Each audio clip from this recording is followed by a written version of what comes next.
Good morning, everyone from Hobby Farm in the Heights. I'm Ruth. It's a busy day today. I am going to be planting most of my warm season crops today. It is May 1st. I've kind of held off as long as I felt like I could, just because, now that might sound weird, just because my plants are getting so big. They are desperately needing to be planted in the garden. They're kind of outgrown their little pots. As you can see, I'm going to show you right here. Look at these tall suckers. Some tomatoes desperately needing to be planted. So we're going to be doing some tomatoes today.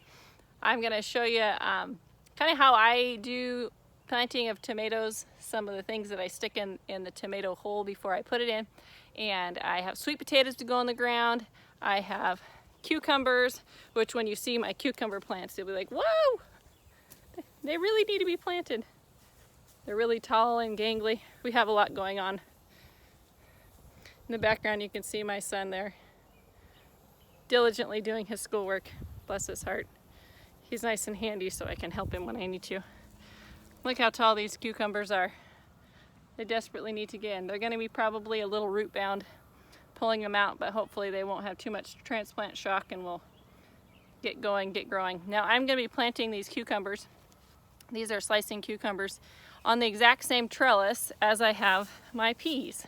You can see here the peas are growing, but I have them spaced out a little bit, and I do have some sunflowers in here. Sunflowers love cucumbers, or cucumbers love sunflowers, and so I usually interplant them. We talked earlier in one of my videos about companion planting, and cucumbers love sunflowers, so I usually have sunflowers by them. Anyway, back to the peas. I'm going to interplant the cucumbers with the peas. Peas give nice nitrogen into the soil, and nitrogen fix. Cucumbers love nitrogen, and we should have a pretty good symbiotic relationship going there. The pickling cucumbers here, you can see these guys. Oh man, they're so ready to be planted.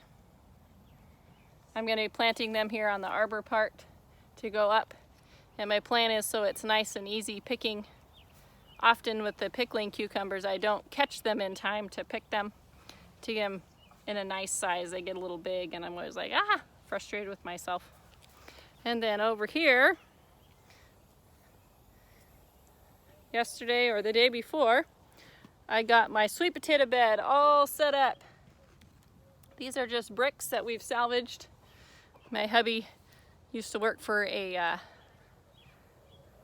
brick company, landscape company, and so he would bring home all sorts of salvaged materials.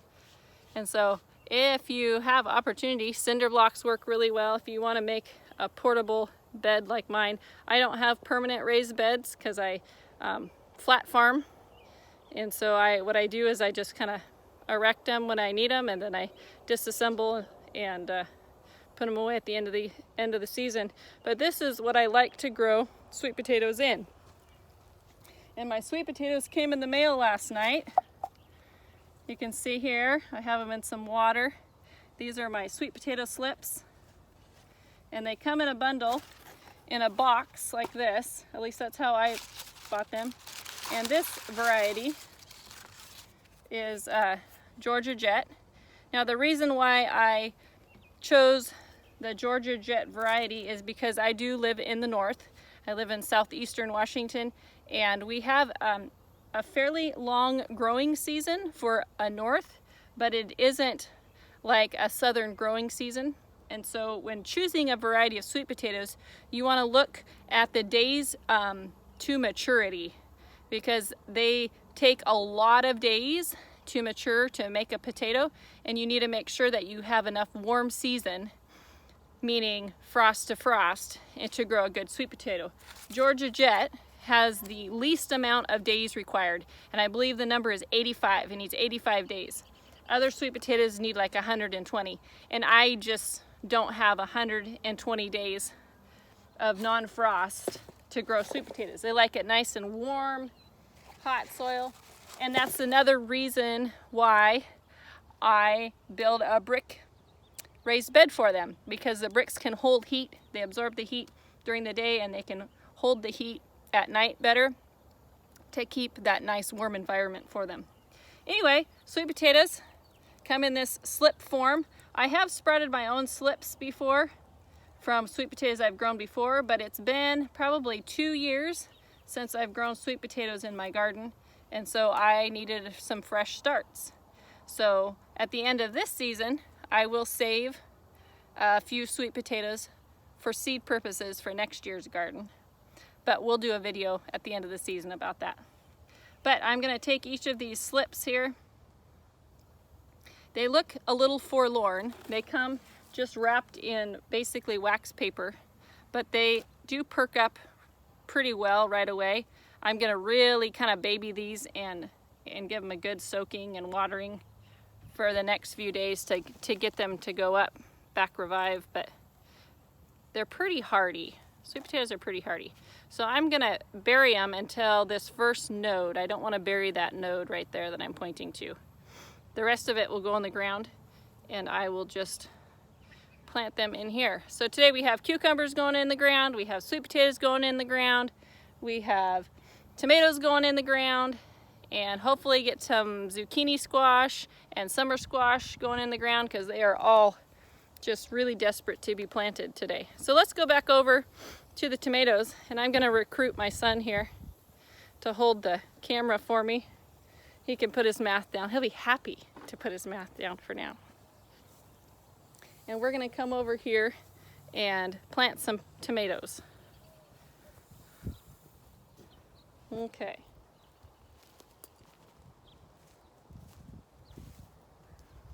So if you bring that nice and close, they can kind of see what we're doing.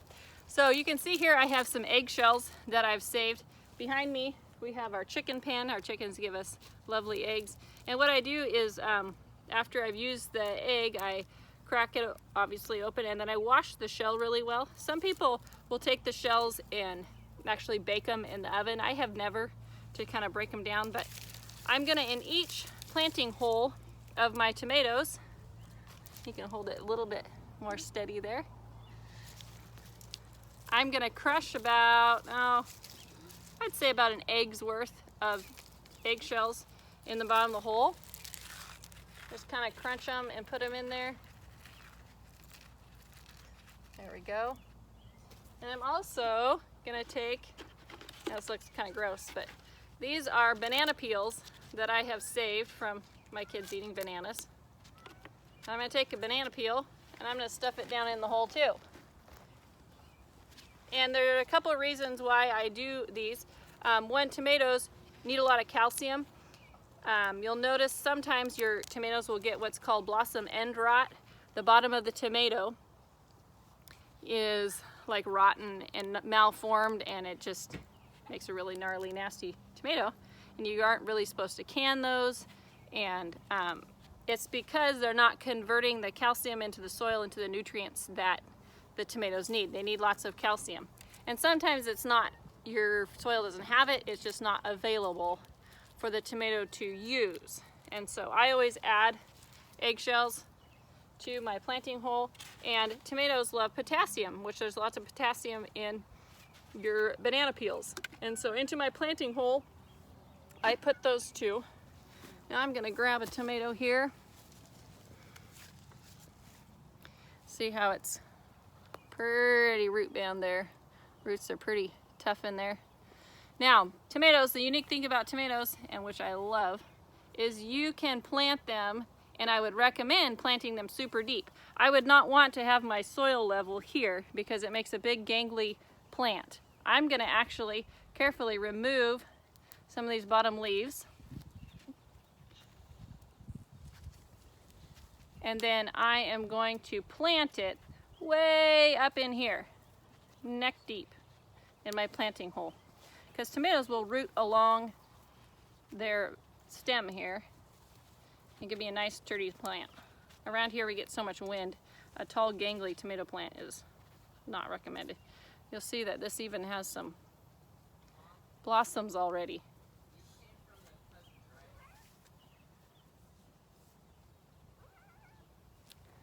So let's go. Let's put this in a planting hole. Let's see if we can get this buried really deep. There we go. I probably could even buried it a little bit deeper even. Put my planting hole deeper. But there we go. That's how I like to plant tomatoes. I'm going to be planting them all along this trellis here. Now this is a homemade trellis. I basically took pallet boards and ripped them down. Pallets were free. It just took a little bit of time to rip them down on my husband's table saw. He loves it when I use his power tools. Anyway, it was fun. Ripped them down at the table saw and then took the power nailer and just used basically long staples to staple it together. And you can see I've got a pretty good row here. On this, I forgot to look at how many feet this is, but I'm gonna get about 15 tomato plants on this row. I try to cram in as many as possible, but sometimes I get overzealous and plant too close. So hopefully I won't do that again. But I have about 4 or 5 different varieties of tomatoes that I'm planting today. I have the one we just put in the ground. That's a cherry tomato.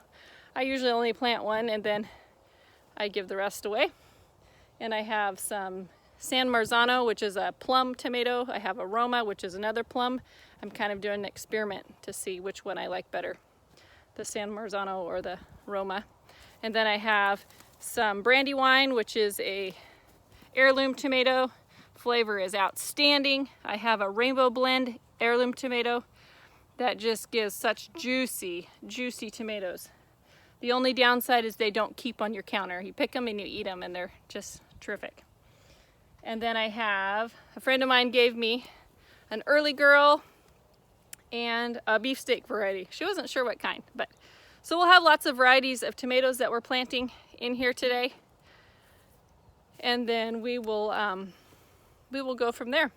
So when I get to my zucchini, I will probably show you how I'm planting those, because I'm going to do them a little differently than I've done before.